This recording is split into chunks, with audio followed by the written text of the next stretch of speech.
I followed the rules, paid my dues, and crushed shit in corporate America. Then freedom became all that mattered.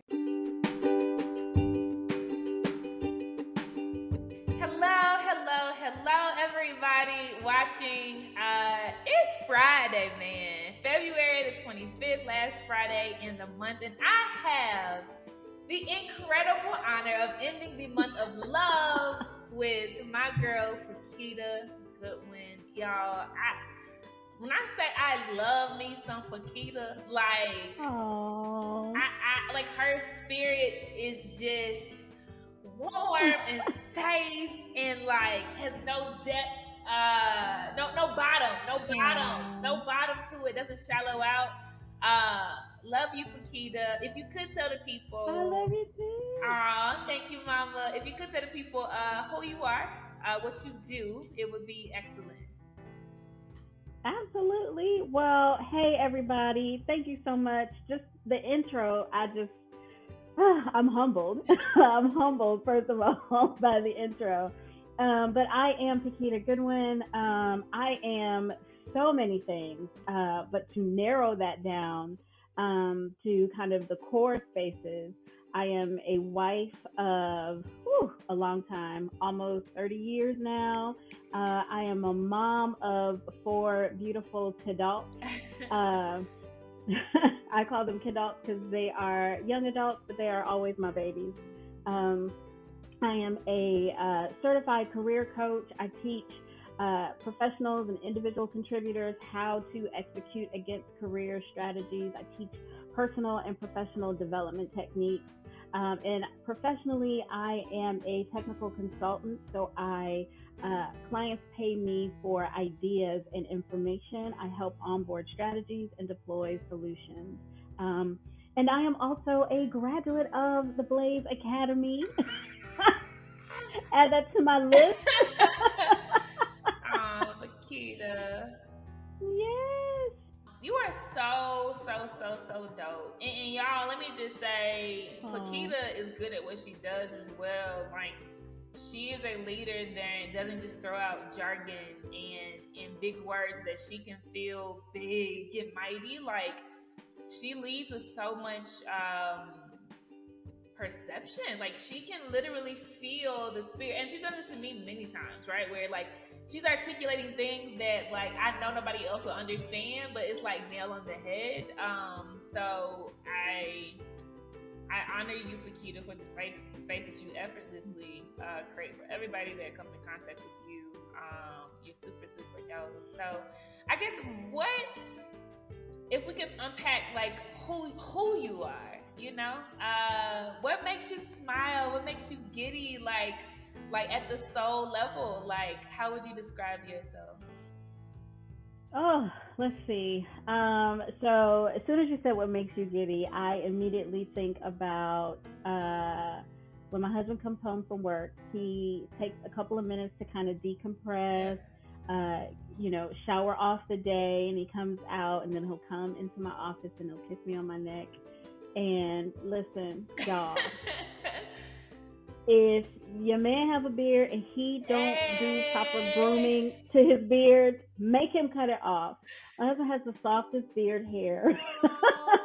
and he smells absolutely just divine.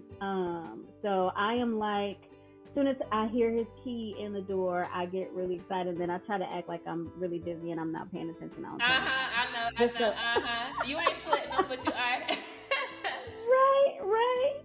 So that definitely makes me giddy. I think who I am is, like I said, I am so many things. I am a mom. I love being a mom. I'm grateful that I've had the opportunity to just to impart and inspire and develop our children. They do some crazy things sometimes, but they're mine. Yeah. So, So dope. um, I think I'm just a regular person, and I believe I want to see people win. I think I've had enough piss poor experiences in my life. Um, and as a result, I feel like I have a responsibility to make sure that I can make conditions for somebody else better. Um, as much as lies within me to make sure that I'm able to not pull somebody else up, but show them how I can pull you up and how you can keep going, and then how you pay that forward and pull somebody else up. Just making spaces around me better when I enter them. I think those are at my core who I am. I also think I'm funny. Don't nobody else think I'm funny, but I thank you. You funny, I think I'm hilarious. But yeah, I think I'm just, I'm good everyday people. And I love my life, and I believe that I have a right to enjoy and experience whatever it is that I need to enjoy and experience. Yeah, super dope. And I felt your voice get deeper and sturdier when you said, "I believe I have a right to experience." Like, is that a notion you came to like over the course of your life? Like, like feeling like you have a right, like not just like I can, but if like that, it sounded like it came from a place of Yeah. epiphany. You know what? I think I will probably say within the last couple of decades, I think since being good and grown, like after you get over that 35 plus, and you really come into the realization of, okay, this is really who I am. There are things that I'll probably change and evolve and grow with, things that are going to get better because I'm going to learn things and I'm going to, strive to do better. But this is who I am. So I'm just settled into this space. And it doesn't mean that I am inflexible. I am not able to receive new information. But I understand that I am a Black woman who occupies more often than not many white spaces or many non-Black spaces. I recognize that I'm a Black woman who doesn't have a college degree, but I rival any colleague that is in the same room with me. I recognize that that I show up to spaces even if you're not looking for me to be there, you're going to see me. I recognize that my voice is loud when I use it. I recognize that people may expect me to shrink in their presence, but I am not here for your comfort. I am here for my excellence. And so what that looks like for me depends on how I advocate for myself. I also learned years ago that coming up in corporate America, that there were not a lot of other people in the room that looked like me. And then when there was two or more, it felt like Survivor. Like we couldn't all just be there at the same time. Okay. Like one of us needed to get pushed down a flight of stairs or something so the other one could. Yeah. Right. Yeah. It could only be one. And I think when I recognized that I did not have work friends, that we were all frenemies and that none of us were trying to support each other, I think I was personally convicted because I knew I needed community. I needed people to be able to support me. But I also needed to present myself as somebody who was supportive. And so that flipped the trajectory for me. I was determined to make sure that young Black professional women who came up behind me never felt like they were isolated or alone. Never felt like, oh, well, Paquetia's in that position, and she has that audience and she has their attention and, and I have nothing. No, if I am coming up, I am going to lay a path before you so that you know how to come up too. And it just became kind of a critical point for me to to make sure that women knew, no, you have a space here. You have a space.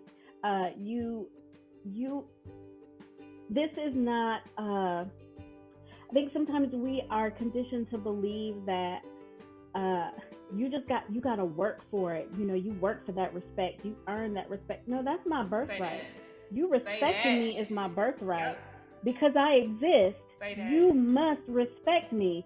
You don't have to agree with me, but you must respect Say me. that. That is my birthright. It is my rightful portion that when I occupy spaces, when I'm speaking, please don't overtalk me because let me finish. We can have a conversation. We don't have to be rude. We don't have to be disrespectful. And I think sometimes we enter in these spaces because we feel that we have to earn the right Mhm. to have, X, Y, Z. Yep. No, certain things are just because you are a human being having a human experience, this is your birthright. And I know that historically a lot of those things were stripped away from us, but ignorance, it doesn't allow us to recognize what we have, and what belongs to us, and just the just the existence and the freedom to exist, to take up space, to be able to make room for somebody else. That is my birthright. That's my portion. I'm not waiting for you to give that to That's me. right. Um, and so I believe I think now at this point I just kind of move that way. Yep. Like I'm not waiting for you to acknowledge me. Right. Right. I'm not gonna wait. Right. You know, like everything you said, I felt, and it kind of pained me because like it's unfortunate that like we have to fight so hard to get to that point. Like literally decades later to get to Right. the point where we realize like I deserve to be here because I'm a human. Like robots aren't walking through this door. So if you can walk through here, I can too. If you can sit here, I can too. If 12 white men can be in here, surely 16 black women can. Like it's unfortunate Right. that as simple as it is, right? And it is simple because we watch white folk do it all day, right? We watch them, walk around and ask what's on their mind, and they don't even know if they're rude or not. They don't care. They're used to receiving an answer back, right? Or demanding some level of service. We watch them do that all day, but we've I think been conditioned to be very Yep. well behaved and not mannered and respectful and all of these things so that we don't blow our one chance, right, to be in these Right. spaces. And I think it's beautiful that you've gotten to the space of knowing that it is your right. Because when I was younger then, right, I remember starting my career at 22 and gravitating towards black female executives. And I'm gonna just say I use executives lightly because they didn't have no budget for real. They didn't have an operating segment, but they were the highest black women in the company, right? And when I talked to Right. them, they hadn't even gotten to this point, right? Like they Yeah. were behind closed doors crying because of the reflections on how they missed out on relationships with their kids, and now their kids are older and don't talk to them. But it wasn't worth it because they still don't feel, like the pot at the end of the rainbow was filled with nothing, Mhm. So I think it's sad that we fight so hard to get to the space of just recognizing that we deserve peace and freedom. But it's dope Yeah. that you've gotten there. It's dope that I've gotten there, and it's a rarity still, which makes the work that we do so important. Mhm. Um, Dope. I'm gonna try not to cry in this episode, but I already feel Oh like, no. all the time. So, Like it's coming. all the time. Okay, so Paquita, I want to ask you a few questions on this or that, right? So you can't think too Okay. long, right? But you can always explain after you choose your answer, right? But don't explain before Okay. you choose, okay? Okay. First response. So this is that. All right. So this first one is going to be in the vein of self-care, right? Okay. All right, this or that. Candles or long baths? Candles. Oh, you do love candles. You You do know I love love candles. candles. Okay, yes. I do know you love candles. That would be very hard for me because I love. Okay, yeah, fair. Okay, green tea or chai latte? chai? Chai. I would choose chai too. Chai. Why is it chai? So I drink matcha powder. I have Mm. matcha powder that I put in like smoothies and stuff like that. And sometimes green tea leaves that thing like right in the back. I don't like it. It don't mix up just. I gotta try that. I've seen people like on Instagram using it. I just feel like I wouldn't know what I'm doing and the balance would be off. But Matcha powder, oat milk, and then if you make like a blueberry reduction, see, this sounds complicated, Paquita. mm-mm. The Just call me and we will I'm video gonna call call you. while you. So the blueberry reduction goes in your tea. So I do the matcha powder and oat milk, and you can put that in like a little shaker bottle and just shake it Just up, those and two. so that'll just those two. But so the sweetness that you'll get is in the blueberry reduction, and that makes like a syrup. Yeah. And it looks pretty too. I It'll be bet. like green with like the purple on the top, and it's good. This sounds okay. This sounds like Actually, a 30-minute very good. endeavor, but maybe one day a month I can splurge with this. Okay. Listen, you make it, and hot chocolate gonna be like so. Listen, okay, let me tell y'all. Okay, so man, for the past year, like I legit have been super silent about like being able to cook. And I'm talking about like in the Bay Area, like anytime it's a holiday, anytime we get like Casey, I was the one making the oxtails and the greens and the mac and like, you know, but in Atlanta, I would keep my, you know, self like as healthy as I could outside of ordering grits and biscuits and all of that stuff, you know. But yeah, like I can, my family knows I can burn, right? But for the past year, I have acted like I could not cook. And thank bless his heart, he didn't even ask. You know, he's just like started cooking. And every time he, you know, and anytime you go in the kitchen, or sometimes I'm like, I'm hungry. I just got so used to this. So like literally 3 times a day, this man is feeding me. I'm not cooked, and he's not asked either, right? Like, can you cook? Man, 2 days ago, I think it was 2 days ago now, 2 or 3 days ago. Let the cat out the bag. Man, this man was at the gym. I was starving. I made food, and since then, now I will say, Paquita, tonight is the first time in like 2.5 days that he actually cooked. Like, which is a long time for me. It's a long time, so I think we back, sis.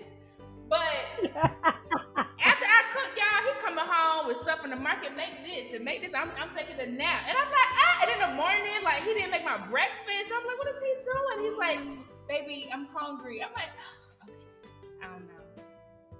I think he back though. Tonight he made dinner, so I think we back because I ain't. Put a Band-Aid on. I need to act hurt. I need to get back to pretending up in here. Put a Band-Aid on. He changing. I cut my finger.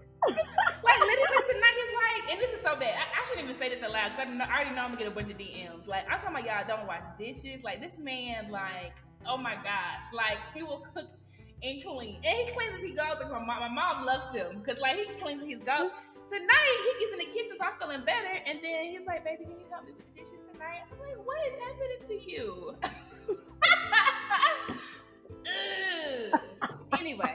Anyway, spoiled problems, but hilarious. Okay, so this or that. Okay. St. Lucius or Bali? Bali. Why Bali?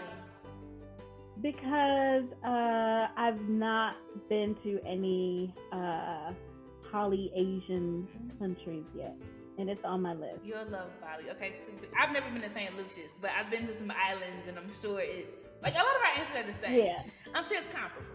Okay, sunrise or sunset? Sunset.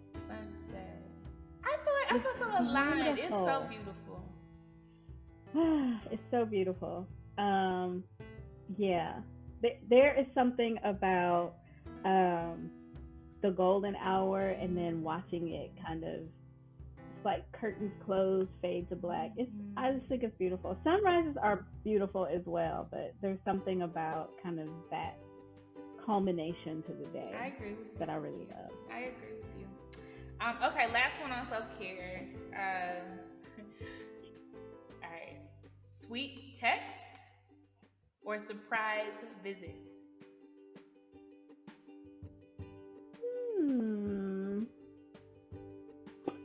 Gosh, I can't really pick between that.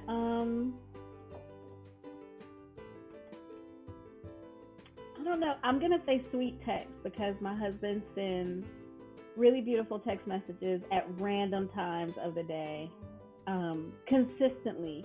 And while I expect them, I don't know when they're coming, and so they're always great. Some of them I actually lock so they just stay in my phone. Paquita, y'all gotta start a blog or something. This is just so sweet. My husband is just, I mean, yeah, yeah. Ugh, I'll say sweet text. so sweet. Or at least some like Black Love Reels. I don't know. This is just so sweet. I know he don't even use social media. So funny. Man, I wish I could just set up some like cameras for y'all and say, okay, just press this button and then But okay, Yeah. beautiful, beautiful, beautiful. Okay, sweet, sweet, sweet. I'm very well aligned on your answers. Okay, so migrating a bit, right? Okay. This show is always about. Wow, I'm seeing some. Okay, I think what's up, y'all that are happy to be in the studio. This is just cool to see this momentum rise. So migrating over to conversation about freedom, right? Yeah, it's just so much to unpack there, right? So I guess just to start, Paquita, like, what does freedom look like to you, first of all? Oh, what does freedom look like to me? Access. It looks like access. So much of our history and our potential has been limited due to access. We see racism and servitude popped up as the denial of access. And I really want to be able to be a change agent. How do we disrupt that narrative of limiting our access? I mean, we can think about it in everyday life, from food deserts to education to funding, all of those things. A lot of those things are, foundational to why Blaze even exists, is because of the lack of access. And when we don't have the proper access to whatever it is, our ability to move is limited. And when your ability to move is limited, your freedom has limits on it. It has limitations placed on it. And so freedom is access to me.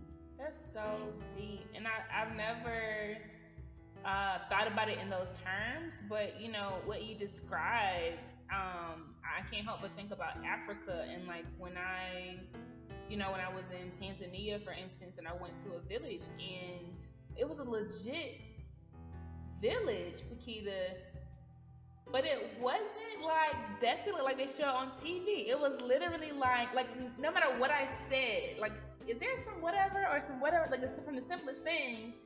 You just walk down the street of the village, and like you can get medicine right here, and you can get, like it's just so. And as humble as that may look to like people of the outside world, right? Like they have access to whatever they need without being denied because we've commoditized and packaged and labeled and put behind glass walls with keys, these things that are necessities. But when I looked at them, I never like that word freedom never came to mind. But now, like listening to you describe that, like they are free to be, like they are free to exist. Like they don't need to work a 9 to, like literally they don't even need to work a 9 to 5. Like they understand the value of this tomato is equivalent to 2 kiwis. Let's exchange. Like like just right. It's just deep. So I love that take. Access is freedom. I love that take, because when you don't have access, right, you in survival mode, and absolutely, man, the chaos, and the fighting, and the tension is wild. That's deep, Paquita. Well, beautiful. So you've gotten to this, what I would say is a super dope place, where you understand the rights that you have. You have beautiful love. That makes you giddy. I love that. Yeah.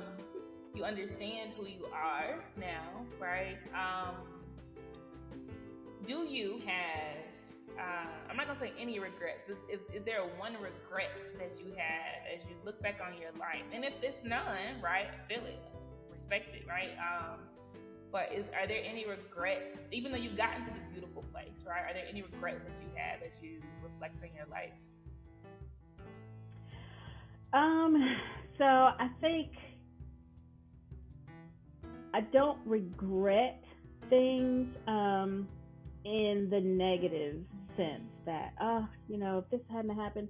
Um, I think there are a lot of moments where I think learning was available to me, and for whatever reason, my youthful ignorance, just not wanting to listen to other folk, or any of that, not understanding that I needed to slow down. I did not gravitate to that information, and I did not make progress. My progress was not timely. There were things that we probably should have come out of sooner, but we lingered. The Bible talks about the children of Israel, and how just a weekend's journey took 40 years in the wilderness because of their disobedience. And I think sometimes for me, there were things that should have just been a few days. They lingered just because, I just did not want to listen. I've always been headstrong. And so sometimes I have to rationalize what you're telling me versus, what I want to do. And if I don't understand your intent behind it, and sometimes I didn't understand the intent behind some of the assurance that I was getting from people. And it wasn't because they were bad people or they had, bad intentions for me. It was just, I could not see myself the way they saw me. And so it was difficult for me to make certain adjustments or stop doing certain behaviors because I didn't understand that. So I don't necessarily regret, because those lessons helped to shape who I am today. And now I'm able to package that guidance up and share it with somebody else. But if I could go back and talk to younger me, I might push her down the flight of stairs and be like, girl, all of this is unnecessary. I can't even and you imagine. Really stressing us out. I can't imagine you being hard-headed though, Paquetia. You're so sweet. Yeah, I think that's why. That's probably why. And so here is something funny. Even back then, I remember older women in church, and early marriage life for us was so contentious because we were both trying to figure each other out. But I remember older people, whenever they would meet me, or they would always say, "You have such a sweet spirit," and I would just be like, "You do." I don't know what you are talking about. My husband calls me sweet. He calls me sweet because he says, you've always been sweet to me. I never saw myself the way people see me now. I've heard people say things like, you have such a spirit about you that makes me feel calm. Absolutely. Or it makes me feel lifted, or whatever I'm going through, it goes away whenever you enter in the room. Like, you literally bring light into a space. I believe that God was always whispering that to me, but that there was so much chaos inside of me at the time, just trying to grow and trying to, I could never figure that out, and I could never have that experience for myself. So I think when certain people would meet me, they spoke to a future me. And I think that is what happens with a lot of us. And I think I even said this during the conference, that I will talk to you in the future, because you today can't handle what I'm saying to you, but just trust me that I see you beyond this moment. And so I'm trying to communicate to her, because she's the one who has to carry the weight of what you're dealing with right now. you aren't able to, you just don't understand that capacity yet. You don't even, you can't conceptualize how great you truly are, because all you see is the chaos that you're in right now. But I'm talking to you tomorrow. Tomorrow will be able to receive what you heard from me today. And so I think sometimes, again, I don't have regrets, but if I look back at my younger self, I would say you delayed so much promise because you could not see who everybody was talking to and who everybody was talking about, and so you resisted yourself in the future. Like I was warring against my own potential. So if I could do it all over again, I probably would not change some of the things that I went through, but I would definitely be like, girl, could you just, we got stuff to do. So yeah. I almost made it without crying. Almost. Man, Paquetia, you're so special. You're so special. I think that's the perfect ending to this episode as well, because I am sure, just like I'm feeling right now, like some people's spirits are stirred. They needed that. They needed you talking to the future. And I believe that is real. Like, I believe that when we experience deja vu, our gut tells us that, I don't even think we fully understand what time is, Yeah. And she felt everything you said. So yeah, I'm honored to have held this space with you, Paquetia. I tell you this all the time. I'm gonna say it again. Like, you definitely, yeah, you fire. Yeah, your businesses are definitely going to blow up. But you definitely are one that should be in relationship business, and I can't wait to see the leaders you produce into the world. I cannot wait, because your gift is so phenomenal. Thank you so much for being on Free Black Girls. We celebrate you for being a Free Black Girl, and I love you so much. I love you deep. I love you deep. All right, y'all. I'll see y'all next week. Definitely tune in. Love and light.